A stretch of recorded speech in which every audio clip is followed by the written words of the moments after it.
إن الحمد لله نحمده ونستعينه ونستغفره ونعوذ بالله من شرور أنفسنا ومن سيئات أعمالنا من يهده الله فلا مضل له ومن يضلل فلا هادي له وأشهد أن لا إله إلا الله وحده لا شريك له وأشهد أن محمدا عبده ورسوله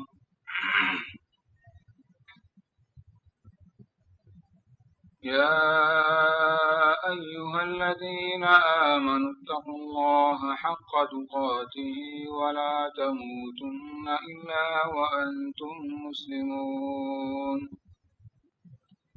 يا أيها الناس اتقوا ربكم الذي خلقكم من نفس واحدة وخلق منها زوجها وبث منهما رجالا كثيرا ونساء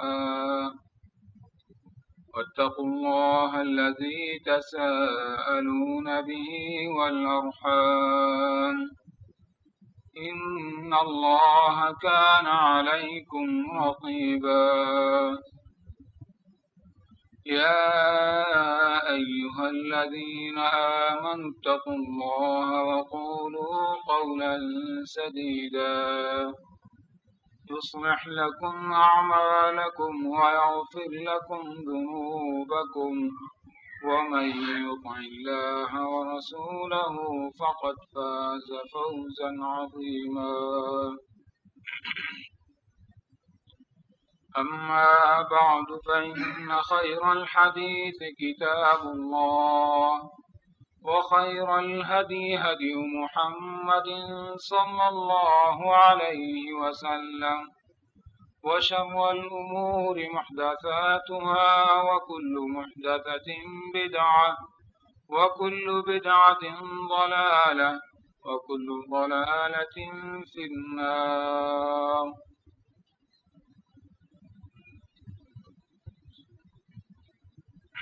اما بعد عزیز بھائیو محترم بزرگوں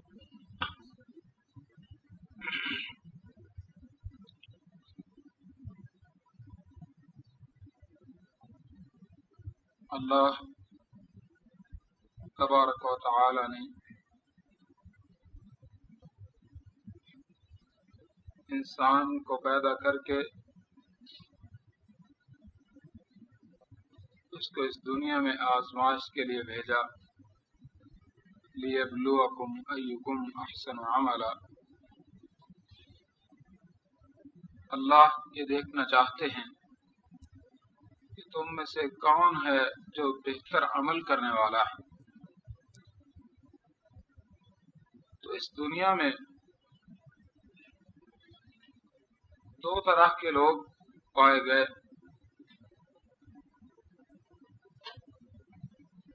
اللہ تبارک و تعالی نے جب آدم علیہ السلام کو زمین پہ بھیجا تو ساتھ فرمایا اما یأتینکم منی ہدی فمن تبع ہدای فلا خوف علیہم ولا هم یحزنون، کہ میری طرف سے تمہیں ہدایت رہنمائی ملے گی، جو اس رہنمائی کو اپنا لے گا، اس کے پیچھے چلے گا، اس ہدایت کو اپنائے گا، ان پہ کوئی خوف نہیں اور ان کو کوئی غم کرنے والی بات نہ ہوگی۔ اور اللہ تبارک و تعالی نے جب شیطان کو اپنے دربار سے نکالا تھا اس وقت ہی اس نے چیلنج کیا تھا کہ اللہ آپ نے مجھے اپنے دربار سے نکال دیا، لیکن جس شخصیت کے لیے آپ نے نکالا، آدم کی وجہ سے تم نے نکالا تو اس کی اولاد کو میں ضرور اپنے پیچھے لگاؤں گا۔ تو اس زمین پہ اللہ کی طرف بلانے والے بھی آئے اور شیطان کی دعوت پیش کرنے والے بھی آئے۔ تو شیطان وہ اپنے چیلے کانٹوں کو بھیجتا ہے اور وہ ہر ایک انسان کے ساتھ ایک شیطان لگا ہوا ہے جو اس کو نیکی سے روکتا ہے، برائی کرنے پہ مجبور کرتا ہے، اور جو لوگ اس شیطان کے پیچھے چلتے ہیں وہ شیطان کے بندے کہلاتے ہیں، اور جو لوگ اس کا انکار کرتے ہیں اور اللہ کی طرف سے اتاری ہوئی ہدایت کو اپناتے ہیں انہیں عباد الرحمن کہا جاتا ہے، رحمان کے بندے۔ تو میرے بھائیوں،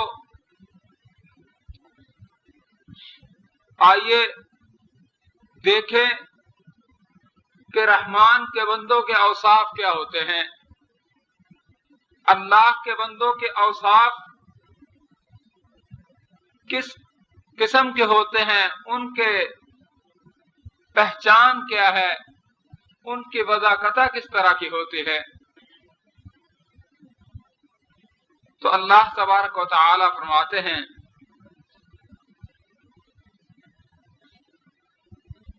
وَعِبَادُ الرَّحْمَنِ الَّذِينَ يَمْشُونَ عَلَى الْأَرْضِ هَوْنًا وَإِذَا خَاطَبَهُمُ الْجَاهِلُونَ قَالُوا سَلَامًا، کہ رحمان کے بندے وہ ہیں یمشون علی الارض ہونا، جو زمین پہ چلتے ہیں تو آہستگی کے ساتھ، اکڑ کر نہیں چلتے۔ وَإِذَا خَاطَبَهُمُ الْجَاهِلُونَ قَالُوا سَلَامًا، اور جب انہیں کوئی جاہل سے ٹکراؤ ہوتا ہے انہیں سلام کہتے ہوئے گزر جاتے ہیں، ان سے الجھتے نہیں ہیں۔ یمشون علی الارض ہونا، زمین پر آہستگی سے چلنا، کیا مقصد؟ اللہ تبارک و تعالی قرآن مجید میں ہی فرماتے ہیں اِنَّكَ لَن تَخْرِقَ الْأَرْضَ وَلَن تَبْلُغَ الْجِبَالَ طُولًا وَلَا تَمْشِ فِي الْأَرْضِ مَرَحًا، زمین پہ اکڑ کر مت چل، آپ جتنا مرضی اکڑ جائیں، بلند ہو جائیں، ایڑیاں اٹھا اٹھا کر چلیں، لیکن لن تبلغ الجبال طولا، آپ پہاڑوں کی بلندیوں کو نہیں چھو سکتے۔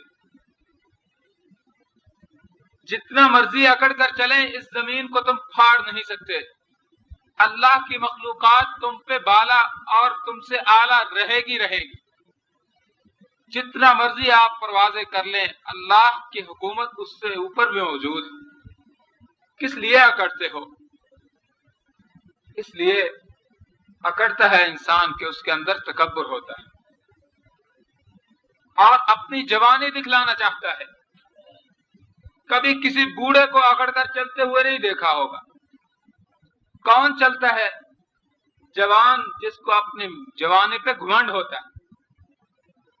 اور رسول اللہ صلی اللہ علیہ وسلم فرماتے ہیں لا يدخل الجنة من كان في قلبه مثقال ذرة من کبر، جس آدمی کے دل میں ایک ذرہ برابر اس کے دل میں تکبر ہوا وہ جنت میں نہیں داخل ہو سکتا۔ عزیز بھائیو، توجہ ادھر کیجیے،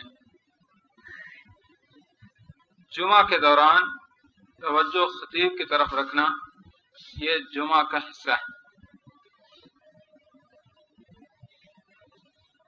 تو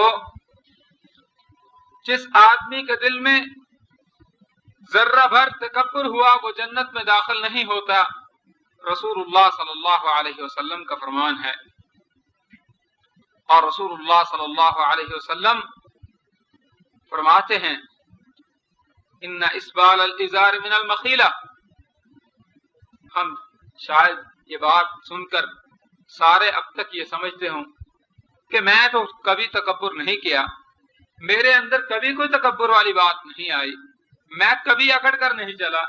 لیکن رسول اللہ صلی اللہ علیہ وسلم فرماتے ہیں ان اسبال الازار من المخیلہ، جو شخص اپنی چادر، تہبند، پتلون، جو کچھ شلوار اس کو ٹخنوں سے نیچے کرتا ہے وہ تکبر کرتا ہے. محض چادر شلوار ٹخنوں سے نیچے ہو جائے تو یہ تکبر ہے.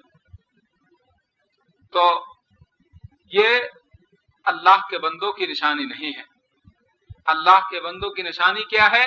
وہ زمین پہ چلتے ہیں تو ان کے اندر نرمی ہوتی ہے اور ان کی چال ڈھال میں اکڑ پن نہیں ہوتا.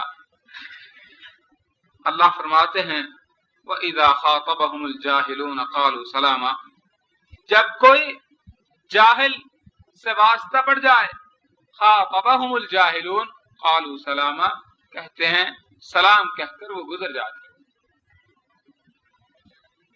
اور کیا ایسی مجلسوں میں وہ خود شریک ہو کر بیٹھ جاتے ہیں؟ نہیں. اللہ تبارک و تعالی فرماتے ہیں وَإِذَا رَأَيْتَ الَّذِينَ يَخُوضُونَ فِي آيَاتِنَا فَأَعْرِضْ عَنْهُمْ حَتَّى يَخُوضُوا فِي حَدِيثٍ غَيْرِهِ، اگر آپ لوگوں کو دیکھیں کہ وہ ہماری آیات کے متعلق، قرآن اور حدیث کے متعلق خام خواہ کی بحث و تمہیز میں پڑے ہوئے اور اللہ کی آیات کو جھٹلانے پہ ڈٹے ہوئے ہیں اور اللہ کی آیات کا مذاق اڑایا جاتا ہے، تو ایسی مجلسوں میں آپ شریک نہ ہوں. وَإِذَا رَأَيْتَ الَّذِينَ يَخُوضُونَ فِي آيَاتِنَا فَأَعْرِضْ عَنْهُمْ، ان سے دور ہو جاؤ، ہٹ جاؤ.